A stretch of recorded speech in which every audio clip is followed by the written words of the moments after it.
Hey, peace and blessings, family. It's Nero here, and now in this video, we're still talking about the sun and signs, but with this one, we're going to be talking about the sun and Capricorn, and never mind, so let me scrap that. But yeah, we're going to talk about the sun and Capricorn, and so with this being said, let's get right into it. Now, the sun and Capricorn, for the most part, because Capricorn's an earth sign, we know what the sun is by this point. So what does this mean?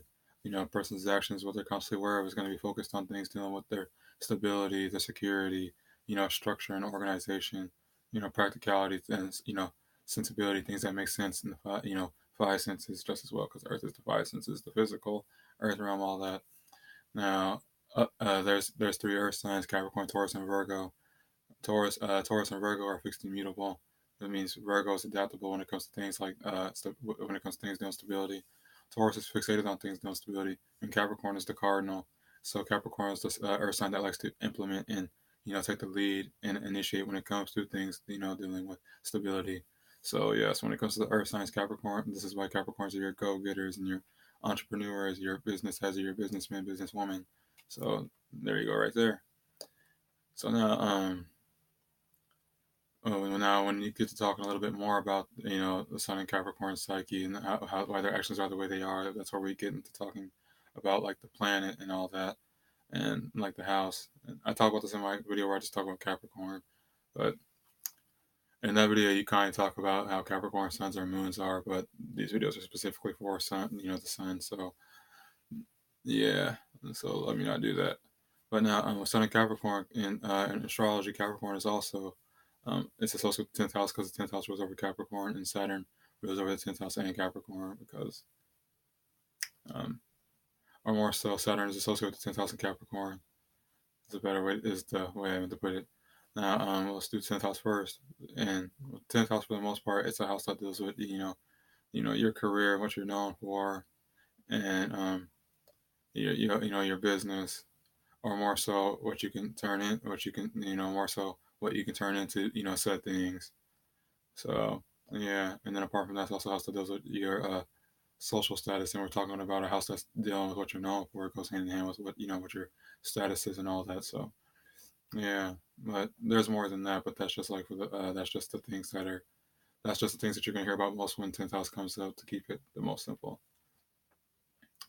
And now when you got the sun in the 10th house, when you got the sun in the 10th house, which is Capricorn, you're going to have story looking over.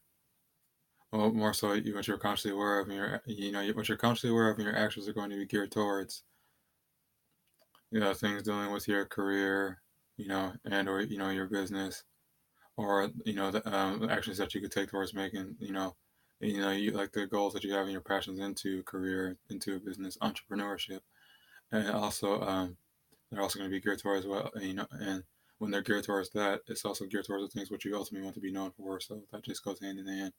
And then your actions, what you're constantly aware of, is always going to be. It's also going to be focused on your status too and your business. So yeah, and I think this is the part where it all plays a part. So I don't even want to do that. But when it comes to because when it comes to knowing why some Capricorns may tend to come off more detached and like less emotional, that's not intentional, and that's actually coming from Saturn, because Capricorn rules over Saturn. So even if these people don't even have Capricorn placements other than the sun in their chart, it's just the fact that um, with their sun or their moon is in Capricorn, and they don't even have the conjunction or square, all those kind of aspects with it. It's that that Capricorn energy is still Saturn energy, so that's why. And I'll explain Saturn real briefly, even though if you want to know more about it, you can go watch my interpretation on the planet Saturn and my Saturn and Uranus video. But now, thank you. Um, I just got a little ear thing. But now with Saturn and with the planet Saturn is a planet that deals with restrictions and limitations, boundaries for the most part. But we know on a deeper level that when there's something that's that when you're being restricted or bound and limited to something, it and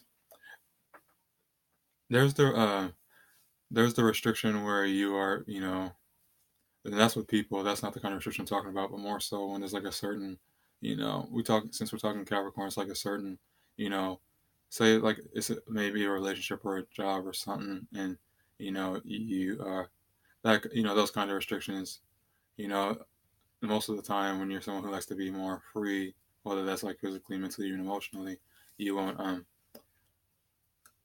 you won't want to be tied down, limited, or constricted in any way. But if you're not tied down to things that you know are going to be, a sustenance for you, then ultimately you're going to end up experiencing really painful situations. But I don't really want to get too deep into talking about that because I am kind of deviating. So basically, what I'm saying here is that when you put Saturn, the planet of limitations and restrictions and boundaries, you know, and this is where we're talking about Sun conjunct Saturn. If you don't have the aspect, when you conjoin that with somebody's Sun, which is their actions, their conscious awareness, their ego and their wants, um, their consciousness is going to be their consciousness is going to be limited. And their actions are going to be very structured and organized, but also more like restricted in their expression as well. And then the sun is like the polar opposite of the moon. They both deal with like expression, like emotion and feelings, and the conscious and unconsciousness. And so when you put that restriction on somebody's consciousness, this is why explaining this too. This is also why when the sun, it's also planet of creativity and imagination. This is also why some Capricorns, people that Sun conjunct Saturn may feel limited when it comes to their creativity and imagination as well, because it's a planet that deals with Earth and the reality, not what's going on in the clouds and the ethers.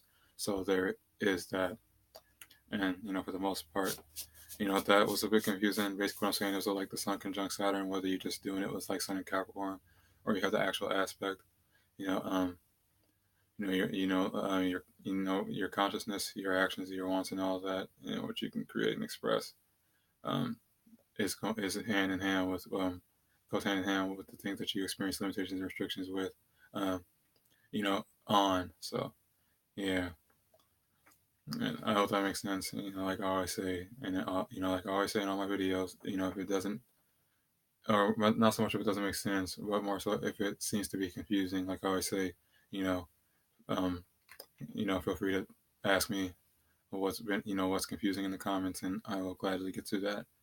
But yeah, this is gonna be my interpretation on Sun and Capricorn.